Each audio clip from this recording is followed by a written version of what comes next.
Last night in the shower, you delivered a flawless argument to someone who wasn't there.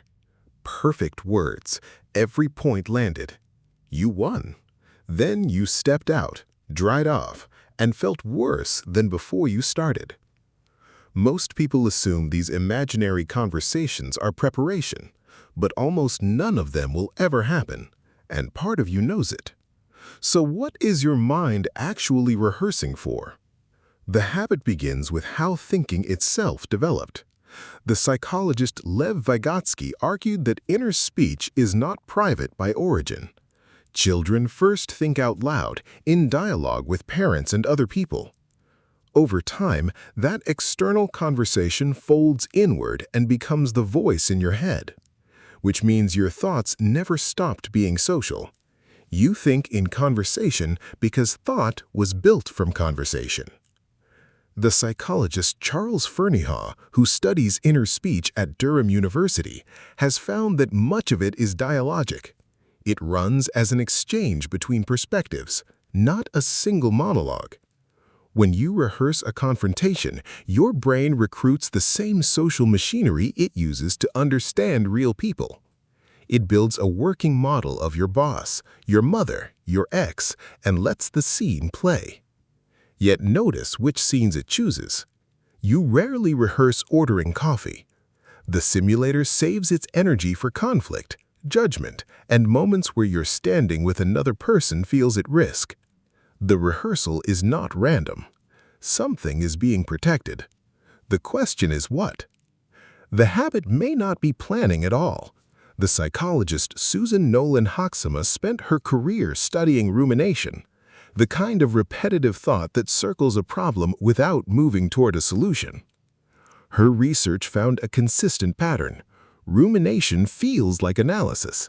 People are convinced they are working the problem, but under measurement, ruminators generate fewer solutions, act on them less often, and feel less confident afterward. The rehearsal loop wears the costume of preparation while quietly doing the opposite. Your body, meanwhile, cannot tell the difference between an imagined argument and a real one. Heart rate rises, stress chemistry shifts. You pay the physiological cost of a conflict that exists nowhere. And when the real conversation finally arrives, if it arrives, it almost never follows your script, because the other person never read it. So the habit is costly, unrealistic, and mostly useless as practice. Why does it feel so necessary? The answer sits in what the argument is really for. An imaginary conversation is an attempt to control an outcome that lives inside someone else's head. You cannot make your boss respect you, your father apologize, or your friend understand. But in the simulation, you can. You write both parts. You hand yourself the ending the real world refuses to guarantee. The rehearsal is a small private machine for manufacturing certainty, and certainty about other minds is the one thing no amount of rehearsal can deliver. That is also why winning the shower argument feels hollow. Nothing was resolved because nothing was at stake. The person you defeated was a puppet stitched together from your own fears, saying the lines you feared most. You were never talking to them. You were talking to yourself. 2,000 years ago, the Stoic philosopher Epictetus, a former slave who taught philosophy in exile, built his entire teaching on a single division. Some things are up to us, our judgments, our intentions, our responses. Some things are not, and that includes what other people think, feel, say, and decide. He argued that most human distress comes from trying to govern the second category with tools that only work on the first. The rehearsed argument is that mistake in miniature. Every mental draft is an attempt to reach into another person's mind and arrange it. Epictetus would not tell you to stop caring about the conversation.